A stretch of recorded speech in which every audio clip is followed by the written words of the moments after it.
ఇక మీరు బయలుదేరండి. అన్నిటినీ అందరూ కలిసి తినండి, సరేనా? అలాగే అమ్మా. మీరందరూ నన్ను బాగా చూసుకుంటున్నారు. నేను వస్తాను.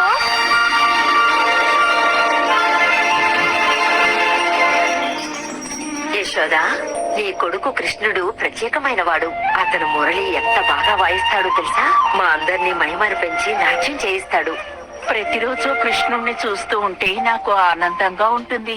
ఆ రోజంతా ఎంతో తృప్తిగా ఉంటుంది. నువ్వు చెప్పేది నిజమే. ఓ యశోదా, ఒక్కోసారి మా పిల్లల్ని కృష్ణుడి ముందు మర్చిపోతుంటాం. ఎప్పుడు కృష్ణుడి జ్ఞాపకాలే తెలుసా? నిజంగా నువ్వు చాలా అదృష్టవంతురాలివి. కృష్ణుడు లాంటి కొడుకు నాకు ఉండుంటే ఎంత బాగుండేది. అవును, నాకు కూడా.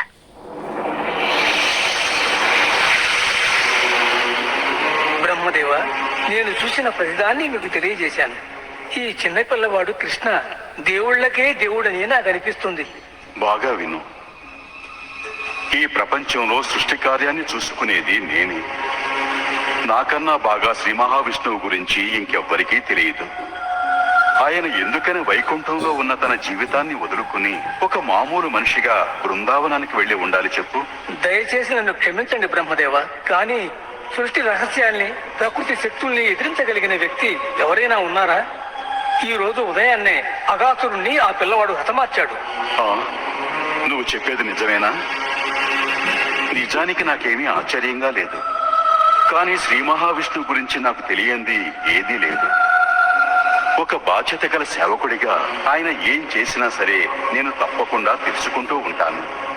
అందువల్ల నా నమ్మకం ఏమిటంటే ఈ పని చేస్తున్నది ఒక గొప్ప మంత్రశక్తులున్న వ్యక్తి, ఒక ఇంద్రజాలికుడు. అతను ఎవరని నేను తెలుసుకోవాలి. లేదంటే అక్కడున్న ప్రజలకి ఏదైనా ప్రమాదం జరగొచ్చు. అవును బ్రహ్మదేవ. ఇక ఈ సమస్యని నేనే పరిష్కరిస్తాను. వెంటనే భూమికి వస్తాను. ఆ పిల్లాడు ఉన్న బృందావన గ్రామానికి వెళదాం. నువ్వు కూడా నాతో పాటు అక్కడికి రావాలి. అలాగే వస్తాను బ్రహ్మదేవ.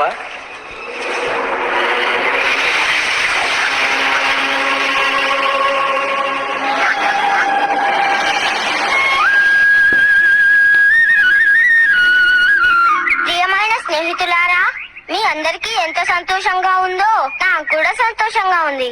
ఈ బృందావనం అడవుల కన్నా అందమైన ప్రాంతం ఇంకేదీ లేదు. నాకు ఈ అడవులంటే చాలా ఇష్టం కృష్ణ. ఇక్కడ మనం ఆకలితో ఉండాల్సిన అవసరమే లేదు.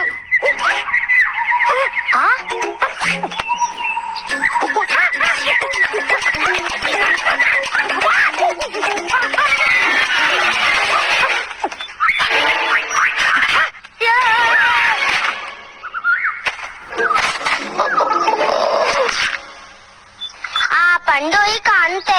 అత్యాస వల్ల ఏం జరిగిందో చూసారా?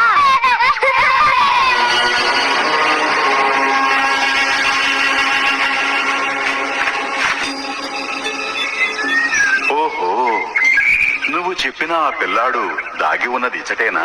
తన స్నేహితులతో పాటు హాయిగా ఆడుకుంటున్నాడు. ఇతనిలో ఆ మంత్రశక్తి అంతా ఎక్కడ దాగున్నట్టు? అసలు ఆవులు మేపుకుని ఇతడు ఏ మంత్రాలు వేయగలడు? ఒక్కసారి అతను చేసిన పని చూడండి. ఈ రోజు ఉదయాన్నే అగాసురుణ్ణి చంపాడు. అతను ఎలా? సరే సరే పాండు, ఎందుకింత విరక్తిగా మాట్లాడుతున్నావు? నాకు ఒక ఆలోచన వచ్చింది. చెప్పండి బ్రహ్మదేవ. కానీ ఇప్పుడు మనం ఎదిరించబోయేది ఒక గొప్ప ఇంద్రజాలికుణ్ణి. ఆ దేవుడు నాకు సృష్టి రహస్యాన్ని చెప్పి సృష్టి కార్యాన్ని అప్పగించాడన్న విషయాన్ని నువ్వు మర్చిపోయావా? బ్రహ్మదేవుణ్ణైన నేను ఈ చిన్న పిల్లాడిలో ఉన్న ఏ రహస్యాన్నైనా తెలుసుకోగలను. ఏం చేయాలో చెప్తాను, ఇలా రా.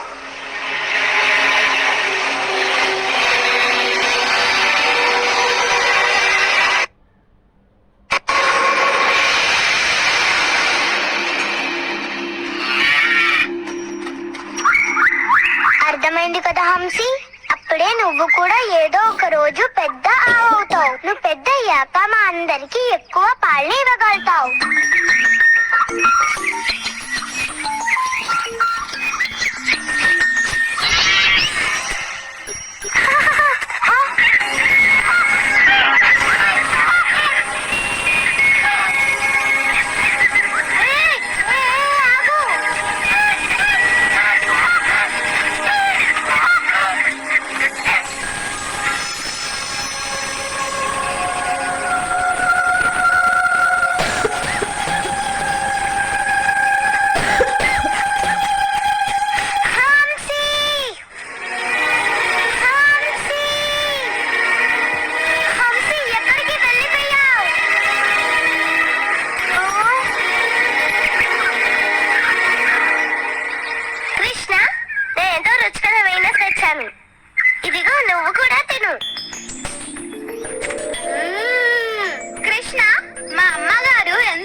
మా అమ్మగారు కూడా నీకు ఇష్టమైనదే ఇచ్చారు.